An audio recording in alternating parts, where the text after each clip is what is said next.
congrats, Daniil, back into the Australian Open final. How did you think you turned this around? I could say a lot, I could say not much. I tried to fight. I went more aggressive because I was tired. So I understood that I'm not going to be able to run for 3 hours. And then actually by doing this, I managed to regain a little bit physically, and I felt like I was better than him physically afterwards. But in general, yeah, just by fighting and trying my best, serve worked better, and I managed to make it. So yeah, not much more to add. John. Crucial point in the tiebreaker, in your forehand return. Can you talk us through that? Yeah, lucky.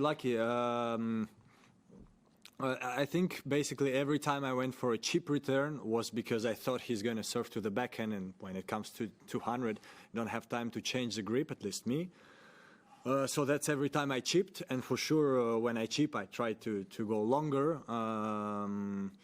The side was against the wind. I think I was tight, so I shanked it. I for sure did I want to go at least short or no? I don't even remember. You just try to put it in.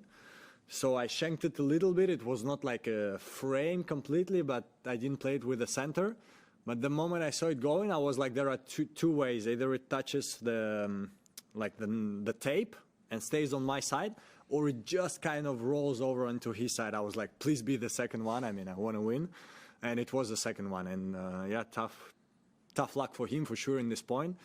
Managed to make an ace after, but that's what tennis is about, you know. Hurkacz to break me, touch the net, and I won the set, but it happens, and I got lucky. The 5-set matches you've played, the marathon matches you've played throughout this tournament, has helped you, your mentality, helped you grind out those types of matches? Mentally, 100%. I'm stronger than I was before this tournament, because now I know that I'm capable of some things maybe I thought I'm not, because before I didn't do anything like this to get to the final. So mentally I'm stronger than before, and I'm happy about it.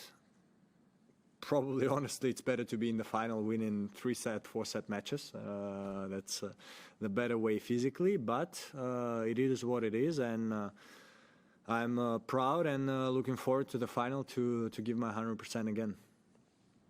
With Daniil, just looking ahead to the final against Yannick, your head-to-head's pretty interesting. You won the first 6 games, then obviously, as you know, the last 3, Yannick got the better of you. Can you just explain, I guess, you know, the differences in his game in the past 3 games to beat you and sort of, you know, jump over that hurdle, and what are you going to have to do differently to approach that game on Sunday? Yeah, in my opinion, there is nothing too much of a tactical change when he won the last 3.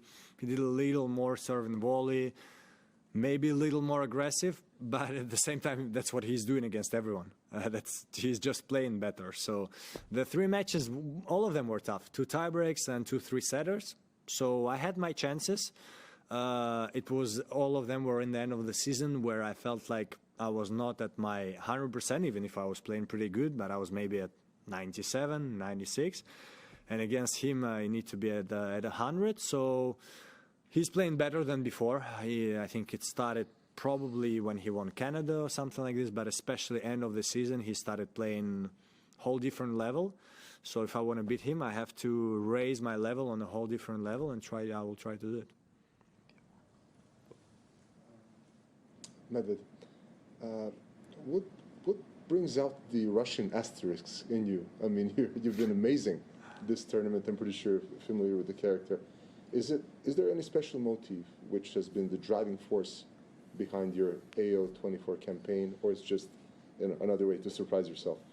It's tough to say because, as I said it, and I said it before the tournament, I want to change. I want to become, I don't want to say a better person because I don't like this like labels, better person. Who knows what is a better person? But I just want to, I want to be better with myself, to not have, you know, after the matches, these moments where I'm like, I did this with the crowd, was it right, was it wrong, why did I do it, did it help me on the court, did it not help me? Just don't want to have it anymore. I want to play tennis, I want to be proud of myself, I want to fight and stuff like this. So could this help me win all of these matches? possibly yes, but I also don't want to say, yes, 1 month ago I decided this, and then suddenly I'm winning all these matches. Life is not that easy. But I'm doing what I told myself to do 1 month ago. I'm happy about it, and I'm looking forward to what's next. David and Hi, Daniil. When you won the match and you were walking towards the net, you turned to your coach and your team there, and you seemed to shout the word karma. What was that in relation to? No, it was not it. I tried to not go on Twitter, but I went on Twitter and I saw it all over the place. I was like, oh my God. No, as I said just right now, I don't want to go, to let's say, because it's a little bit like when you try, to touch someone and then he touches you back and then you touch someone. I want to, I had my moments probably the most with Tsitsipas, and even with him, we seem to be, we're not friends, but we seem to respect each other more than before. So same, it was something related to my team, something about mentality. So yeah, nothing to do with this. I would not be happy to do it this way. John? Yannick has been playing very well, but he's never played in a Grand Slam final. You've got the euphoric experience, and you've also had other finals that you've played in. What sort of advantage do you think that gives you ahead of Sunday? I hope it gives, because I hope to have some advantage. Physical advantage I probably don't have. Tennis advantage, let's see, but three last times he got me. So I hope that this experience can help me. First final I think it's always different for everyone. I'm sure some guys went out on the first final and felt so good that just managed, I don't know, to win it. There are probably these stories. Some would go and it would be tough mentally and they would lose. So I have no idea how Yannick is going to be, but me, myself, I have this experience. I will try my best. I will fight for my life, and let's see who wins. Before your first final, what feelings and emotions you had?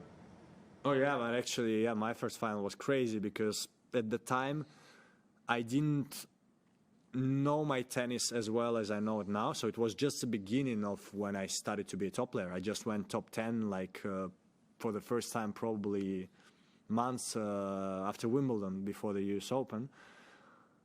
And playing against Rafa, so I kind of, in a way, I didn't know how to feel. And I lost against Rafa in Canada final, I think it was 6-3, 6-0 or 6-1, was easy. So I didn't know what to feel. I was like, what do I do? How do I play? How do I fight? And then first two sets, they were pretty tight because there was only one break. But in the game, I felt like I could do nothing. I felt so bad. And then crazy comeback. Fortunately, couldn't win it, but crazy story. And that's when I even believed in myself even more that I can do it.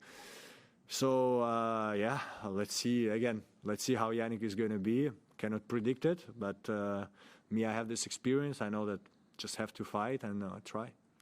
Catherine? Hi, Daniil. This New Year's resolution, whatever it is, to be a better person, whatever, is there something that led to that? When did you decide that? I would say many small, really small events, and it was during my holiday. So I think it was first holiday, let's say pre-season holiday I had in maybe 4 years or 5 years. I think the previous one was 2020. So anyway, long time. And for whatever reason, my mind was not stopping to think there, because the end of the season I was feeling mentally very tired, so every match I played, something would disturb me. I would, have with the crowd, with someone else, I would not be 100% okay with myself. And so during this holiday, I was trying some new things, some new, breathing exercises, whatever. And I was like, wow, that feels good. I know a little bit more about my body now. I know a little bit more about my mind. Maybe I know a little bit more why things happen, where before I would just, okay, this happened, let's look in the future. Where now I'm trying to, okay, why this happened? Because I'm like this. So what can I do next, tomorrow, today? And and I just decided I want to try. The toughest part is sometimes in 1 week you kind of forget about it. You just move it away. You know, it happened to me one time. I had an injury, and during 1 week I thought, okay, now I'm going to change my life, and then in 1 month it was gone. So I don't know how long it's going to work, but so far I'm 100% into it, and when I'm 100% into something, I tend to do it till the end. So yeah. Anyone else in English? Yeah. You said after the win, Daniil, that if you happen to win on Sunday, you'll be the happiest man on the planet. But you also talked about how it's been a really tough court for you. Can you talk a little bit about why it's been so tough for you? And Yeah, I think just in general, something like the court, the balls, I never felt, let's say, 100% me and the court. Where in US Open, I have some matches where I feel like I cannot miss anymore, and I'm just in the zone, like final against Novak, when I won like a semifinal against Carlos, and some other matches. Here, I always kind of, I can play well. I play well on hard courts. I won a lot of tournaments, so I try to use my experience. I try to use my shots. But even as today, I'm never in the flow, like to just win someone. I don't know, 6-2, 6-2, 6-2. That's why every match is a bit tough. But look, it's my third Australian Open final, and it's already pretty great. So I'm looking forward to it. Maxime. Thank you, guys.